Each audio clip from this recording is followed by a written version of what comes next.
Wih, keren banget temen gue nih.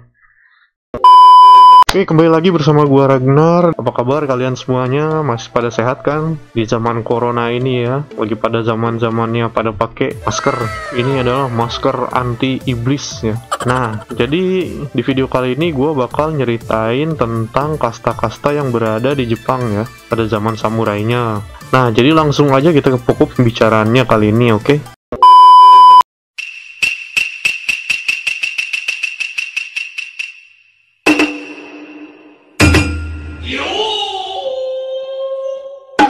Jadi, sebelumnya kasta di Jepang ini terbagi menjadi 3 golongan, yaitu golongan pertama sebagai Tenno, kedua sebagai Bushi atau Busho, dan terakhir adalah sebagai Minzoku. Nah, jadi langsung aja ya, kasta yang paling teratas adalah kasta Tenno. Kasta Tenno ini adalah kasta yang paling tinggi kedudukannya, hingga kedudukannya itu setara dengan dewa, dan juga kasta ini hanya bisa diduduki oleh garis turunan dewa saja.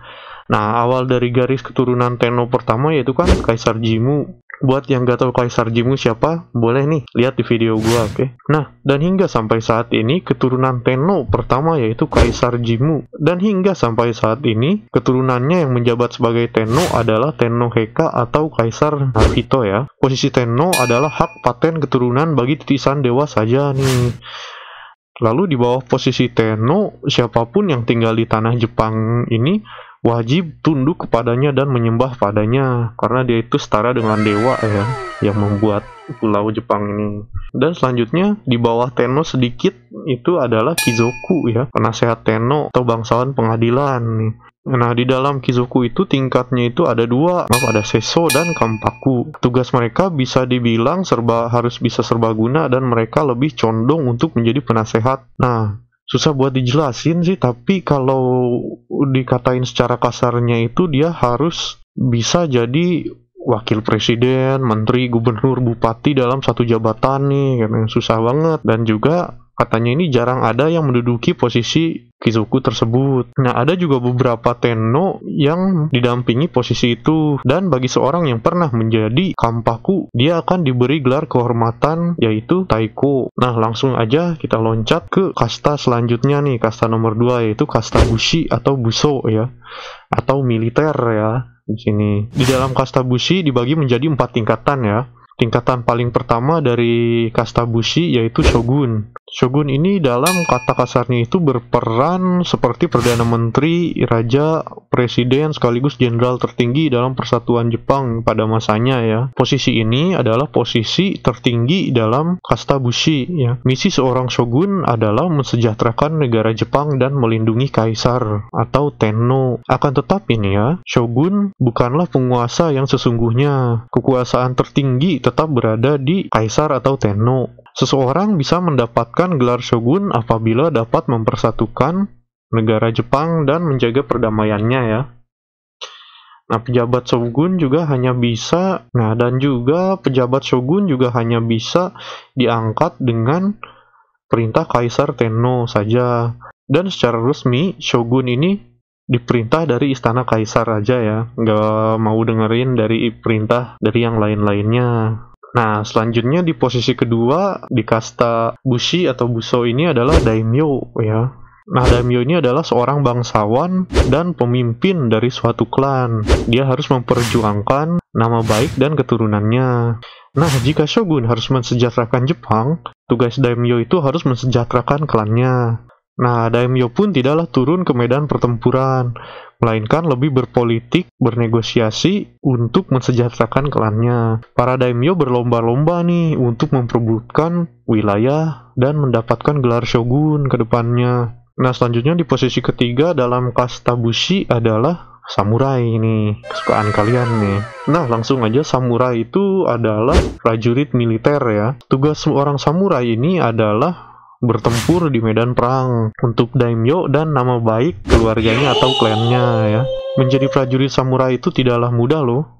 Sebelum orang biasa nih ya hendak menjadi seorang samurai, dia harus melalui beberapa tes. Lalu mereka pun disumpah untuk patuh kepada daimyo dan klannya sendiri. Tentu saja nyawa pun harus siap menjadi taruhannya ya. Jika seseorang telah memutuskan dirinya untuk menjadi seorang prajurit samurai, ia akan menjadi seorang samurai seumur hidupnya. Nah, dan dia pun ini tidak bisa naik tahta untuk menjadi seorang daimyo atau shogun pada masa nantinya. Akan tetapi nih ya, seorang samurai bisa naik pangkat dalam tatanan keprajuritannya. Lalu apabila seorang prajurit samurai ingin mengakhiri karirnya, ia harus melakukan ritual seppuku. Jadi seppuku itu adalah mati dengan terhormat dalam jalan samurai. Dan lagi nih ya, jabatan sebagai seorang prajurit samurai dapat diwariskan kepada keturunannya. Nah, gimana prajurit samurai itu keren kan? Kalian mau nggak jadi prajurit samurai ini? Nah, di tingkat paling rendah, kasta bushi atau buso ini adalah ronin ya. Lalu singkat cerita aja, ronin ini dulunya adalah prajurit samurai. Akan tetapi, prajurit samurai ini telah dibuang oleh daimyo-nya. Nah, dan lagi jika seorang prajurit samurai dibuang oleh daimyo-nya, hal itu merupakan hal yang sangat memalukan. Amat sangat memalukan dalam karir seorang samurai. Nah, menjadikan sebagai prajurit samurai yang tak bertuan pada masa lalu adalah kedudukan yang amat sangat memalukan nih. Bahkan cemoohan setiap orang, kedudukan ronin lebih rendah dari kasta minzoku nih katanya. Jadi diledekin nih sama orang-orang, jadi bahan ledekan atau lelucon lah ya ronin ini. Nah, langsung aja ke kasta yang paling terendah atau kasta golongan 3. Di kasta paling terendah ini atau kasta nomor 3 adalah kasta minzoku atau penduduk sipil. Ini terbagi menjadi 3 golongan. Yang nomor 1 adalah nomin, yaitu sebagai petani dan nelayan. Dan selanjutnya adalah shokunin.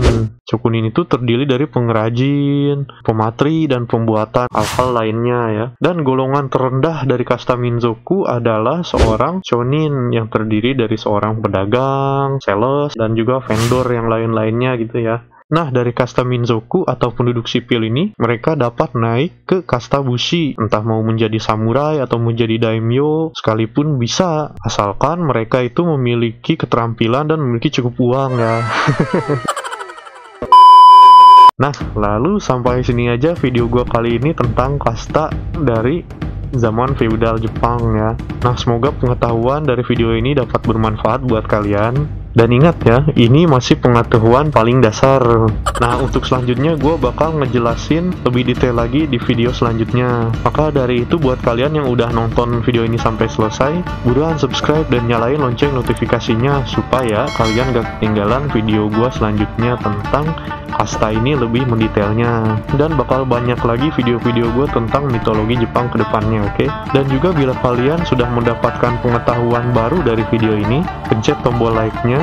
Dan apabila kalian tidak suka akan video ini, boleh pencet video tidak sukanya, oke? Dan beri komentar atau masukan kalian ya. Kritik dan saran kalian sangat membantu untuk membangun channel kecil ini ke depannya. Jadi sebelum gue tutup video ini, ambil positifnya dari pelajaran ini. Dan jangan lupa tetap cinta tanah air, oke? Sampai jumpa di video gue selanjutnya.